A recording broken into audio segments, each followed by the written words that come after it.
Hey, hi, hello, how are you? I'm Pia and welcome to my July wrap-up. The first book that I read was The Blue Castle by Ellen Montgomery, and this is my favorite author. I love Anne of Green Gables. Like, that is my shit. Like, and I was really pleasantly surprised with this story. It follows a completely different character named Valancy. I read this, it was good. I gave it 4 out of 5 stars. Today's emoji book rating is going to be the snake. Because you know, some people are just. The next book I read, I listened to on audio, and that was Stay Sexy and Don't Get Murdered by Karen Kilgariff and Georgia Hardstark, and these are the co-creators of the My Favorite Murder podcast. It's my favorite podcast. It's a comedy true crime podcast, which somehow works. I love it so much, even though I'm literally on like episode 50 out of like 200.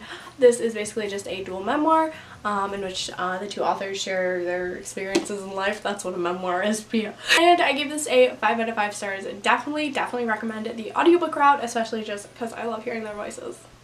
I read the second volume of Bee and Puppycat, and I love these little graphic novels. They're super cute. I used to watch the show. I didn't like this as much as I liked the first volume. They were all kind of in different art styles made by different artists, which I thought was kind of jarring and kind of just didn't feel cohesive, obviously. So I ended up giving this a lower rating than I think I gave the first one, so I gave this a 3 out of 5 stars. Still enjoyable, but you know, some stories I like better than others. They were all by different authors and different artists. So then I read Wild Blue Wonder by Carly Sorziak, and this is kind of weird. This is a story about a girl and a summer camp, and her best friend like died, and everyone was in love with him. Like, she was in love with him, her brother was in love with him, her sister was in love with him, and then he died, and then like it's all about like a year later and like how she's dealing with her life. It kind of sucks. And this was good. It definitely wasn't what I expected it to be, but it was enjoyable. I did think I was gonna like it more, and I gave this a 3.5 out of 5 stars. Oh yeah, time to talk about one of my favorite books I read this year. Yeah, I did it. I read Red, White and Royal Blue by Casey McQuiston. I love this book. I don't care. It's a gay romance. My gay romance novel. I loved this romance. It's amazing. If you haven't been on the internet, it's so flippin' fantabulous. It follows the first son of the United States and the Prince of Wales or Scotland or whatever. Basically, they have to fake a friendship because like they hate each other.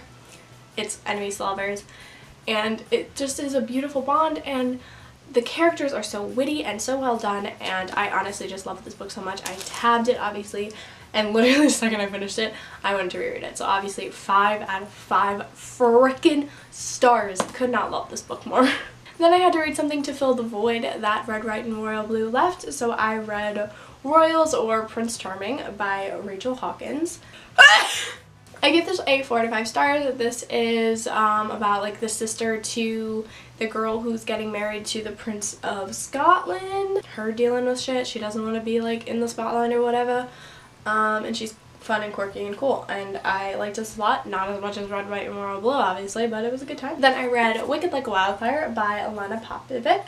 This is about the power to gleam or like make things more beautiful. It has a lot to do with the 5 senses. It's so beautifully written. It reminds me a lot of Laini Taylor's writing style, and I haven't heard this talked about enough. It feels so much like that writing style, so if you love that like flowery, really descriptive, like things you can smell and definitely hear kind of writing styles, I would definitely recommend this. This was a wild ride. This is the first book in my duology, and I really enjoyed this. As I said, I don't think enough people talk about it, and I gave this a 4 out of 5 stars. It was super good, and I am really excited to pick up the next book. Then I picked up Moxie by Jennifer Matu, and this is, listen, this is just super feminist radio rebel, and once I realized that, it kind of curbed my enjoyment. I was like really liking it. I sped through this, you know, girl movement and like standing up to fucking asshole ass men, which is like my mantra, like fuck men. But then I realized it was literally Radio Rebel, and like I love Radio Rebel. Radio Dribble? Yeah. But it was just like too similar. Like, we get it. She watched a DCOM. It's fine. I gave this 3 out of 5 stars. Super enjoyable, super fun.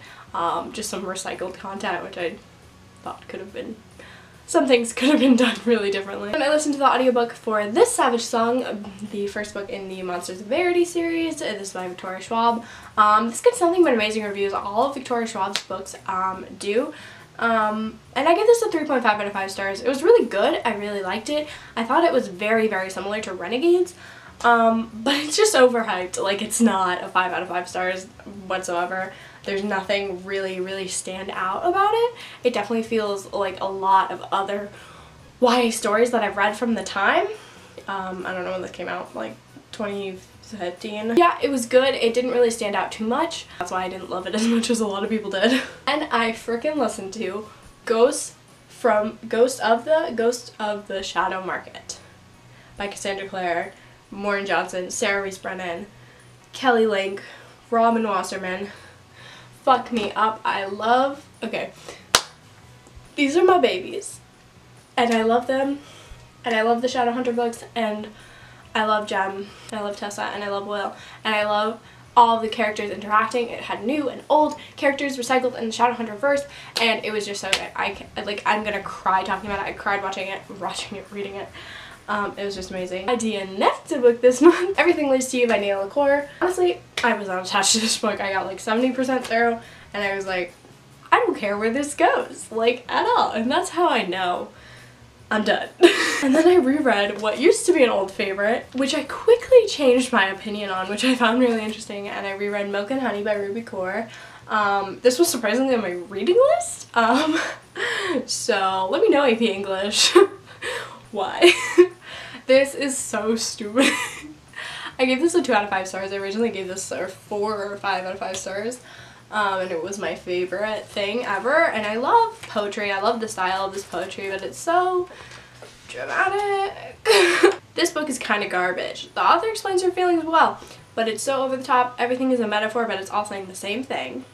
That loss is hard, and you miss someone who's broken, but like you can put yourself back together again and everything will be fine. Like, that's what it's saying, and I got it, but it said it 20 million times, and I'm tired of it. I'm tired of people thinking this is art. And then lastly, I read Teen Angst Nah by Ned Vizzini. This is a quasi-autobiography. I keep wanting to say listen. Just about like his life, I mean, during like high school. And it was fun. It was a good time. I love Ned Vizzini's writing style. He wrote It's Kind of a Funny Story, which is one of my all-time favorite books. I haven't reread that though, so who knows. But I read this and I really liked it. I give it a 3 out of 5 stars, and it made me sad that Ned Vizzini is no longer with us. Anyways, those are all the books that I read this month. Way too many, I'm aware. But I didn't even read any of the books I'm supposed to read, like, for school. So, wish me luck on that one. And yes, I'm hot. I need to turn my fan back on. And I will see you in my next video. Bye.